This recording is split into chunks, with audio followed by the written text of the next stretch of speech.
Hi everyone, thanks for joining me. Look what we're making today. This is so much fun, and you know what? You don't need a sublimation printer at all to make a sequined pillow like this one. Want to know more? Stay tuned. Hi everyone, thanks for joining me. If you've been following my channel, you know that we're in the middle of a sublimation series. Many of you have expressed the fact that you're interested in sublimation, but you're not interested in the price tag of investing in a sublimation printer. They can be pretty pricey. But I have a very exciting and way more inexpensive alternative for you, and it's Cricut Infusible Ink. If you guys aren't familiar with Cricut Infusible Ink, this is very much like sublimation. This is basically a ink on a, it's like the ink that's in my printer, but they've put it into a sheet form that you can cut with your Cricut, your Silhouette, or any other die cutting machine.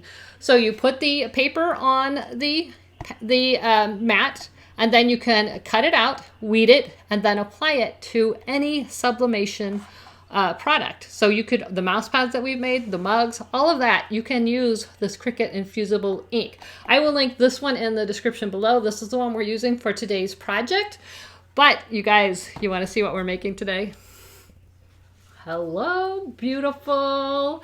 This is a sequined pillow cover. I will link this in the description below. But you want to see the magic of infusible ink? Check it out. I am in love with how this turned out. Do you see how vibrant? Do you see how vibrant that is? It is too awesome, and that was made with this infusible ink. So it is an amazing way to do sublimation without having to invest in a sublimation printer.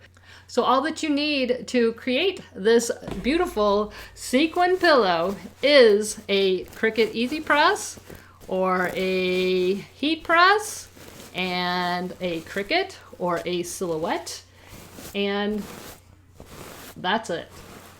You will be all set to go, and this is permanently on there. You can do whatever you want. Now I have created this design in Cricut Design Space, and I have a link to that in the description below the video. So if you're a Cricut user, you can make this exact pillow if you want. So without further ado, let me flip the camera around, and I'm going to show you how to cut the infusible ink and prep it, and then we will go ahead and apply it. And this is so easy, and it's so fun, and who isn't going to love this lusciousness?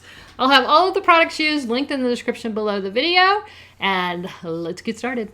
So if you're not familiar with infusible ink, this is how it comes. This is the one that we're using today, and you'll notice that the box is much more vibrant than the actual sheet. Once the heat hits this, it's going to get vibrant just like this, like the preview on the box shows. This one has two 12 by 12 sheets in it. When you get it, it's rolled up inside this box, obviously, so it has some curl to it. So you want to use a mat that is pretty sticky. I wouldn't use a strong grip mat, but I would recommend either a green mat or a new blue mat. You can see I cut it on the green mat. You're going to put it pretty side up. The other side has a transfer tape and is white. You can see the grid on it. So you're going to put it pretty side up, and you're going to mirror your image when you cut it. Now, if you're not familiar with how to weed infusible ink, you're going to weed it just like you would heat transfer vinyl. However, you're going to mostly use your fingers because this material is more, it feels more like a paper. So what I'm going to do to start with is trim my design down just a little bit so that I can preserve some of this leftover transfer tape. And I'm just using the Cricut. I love their craft blade.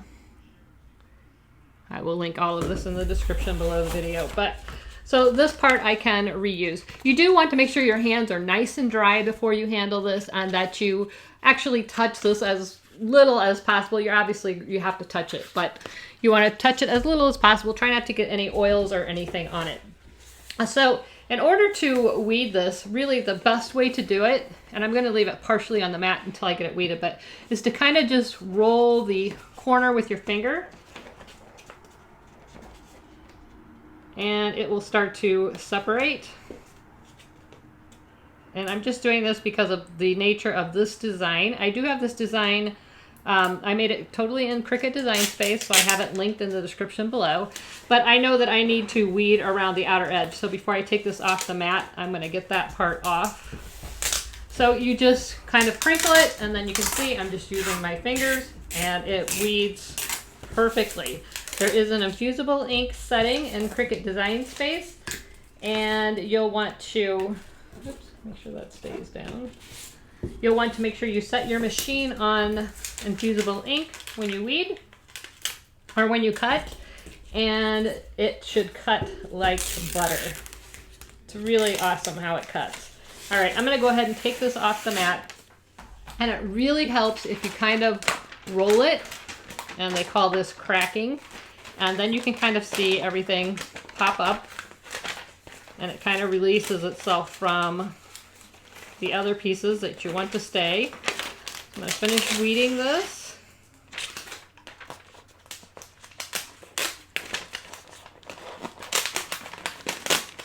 So I want to try to get this so you can see it. So I can just find an area that I want to weed out, and if I just kind of roll it, you can see it sort of pops up, and then I can just grab it with my fingers and pull it off. So I'm going to finish weeding this, and I'll be right back. Okay, so you can see I have weeded my design. It says Maker of Things. If you can see that, it's mirrored. So the next thing I'm going to do is prepare the sequined pillow cover. So the first thing I'm going to do is figure out which way I need to rub this to get everything on the white side. You want all of your sequins to be on the white side. Let me push the camera down a little bit.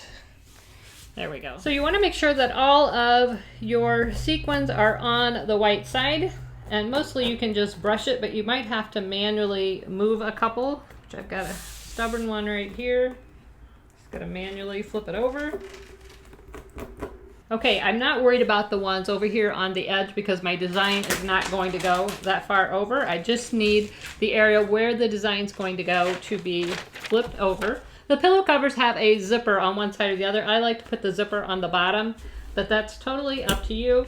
Whichever way you do it, you want to make sure that all of the sequins are facing in the down direction and that you lint roll. I have dogs, I have dust, I have all kinds of things that could have gotten on this pillow, and we want to make sure that we have a very clean surface to put the infusible ink on, and we want to make sure that all of those sequins are turned to the white side.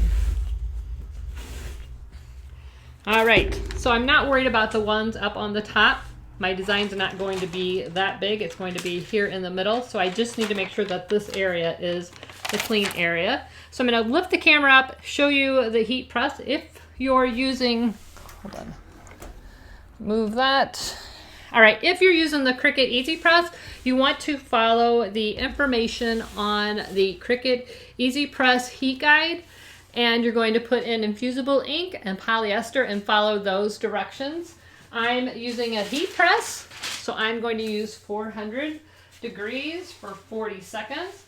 But the very first thing I'm going to do is just give this a press, just to kind of preheat the surface, get this wrinkle out of the middle that came from shipping. I'm going to use the parchment paper that came with the infusible ink. Just going to put that over the top, and I'm just going to hit it for a couple of seconds.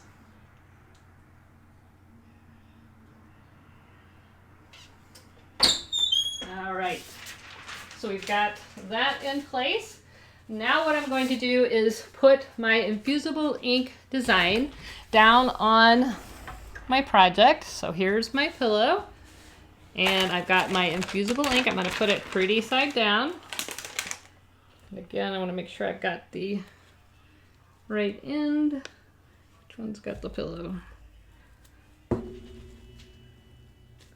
Oh, here's my zipper. So I'm going to turn it around and put the zipper on the bottom. And we're going to put this right in the middle, and you can eyeball this or whatever you want. I know my pillow is 16-inch square, so 8-inch will be 1, 2, 3, 4, 5, 6, 7, 8 is this line, the 22-inch line on my mat. So right about there, looks good. Now the good thing about Infusible Ink is it has the sticky transfer paper. So it kind of holds itself in place. But just for some added insurance, I'm going to go ahead and use some of my heat transfer tape. If you have the Cricut heat transfer tape, absolutely use that. That's what it's for. And this is just going to ensure that this design does not move on me once I get it into the press. All right, let's go back up. All right, so I've got my Infusible Ink pretty side down on the pillow blank. Hopefully you can see that. Apologize for the light. It's really dreary and rainy here today, so I don't know where all this light's coming from. All right, so I'm going to line that up on my heat press. Again, if you're using the Cricut Easy Press, you're going to follow the heat transfer guide for Infusible Ink on polyester and just use the very same instructions as far as layering and all of that jazz. All right, so I'm just, for the sake of the video, it's easier to do this with the heat press. Here we go. We're going to close it. I've got it on medium pressure, 400 degrees, 40 seconds. We're going to let that count down. So I've got my pillow, the transfer pretty side down. I've got a layer of parchment paper. The parchment paper is just to protect my heat press or your easy press, whatever you're using. It protects it from getting the infusible ink on it, which could contaminate your next project. So again, this is Cricut Infusible Ink that I'm using. This is not a sublimation print. This is Cricut Infusible Ink. If I can get this light to cooperate with me. Cricut Infusible Ink. There's 2 sheets in here. You can pick this up just about anywhere, but I will link it in the description below. We've got 40 seconds up. We're going to remove our transfer paper. If this has any sign of the design, even if you can just barely see it, you need to pitch it. I don't see anything on there, but if you do, you need to throw it away. If not, you can reuse it until it does have signs of your design. Okay, so now what I'm going to do is remove it in one swift motion from the sequin. Oh, you guys, it's so cute. You're gonna notice, look, this is all that ink was transferred to my pillow. There's nothing left on it. So that's the beauty of that. And are y'all ready? Look how cute it is. I am in love.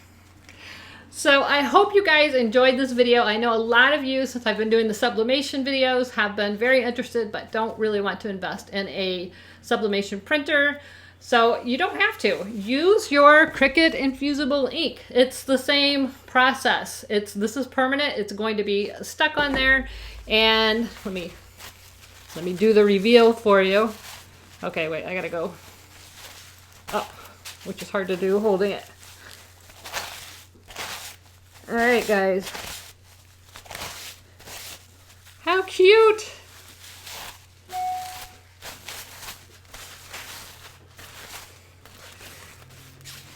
So this is a really fun alternative to sublimation ink, and just look how vibrant and beautiful that is.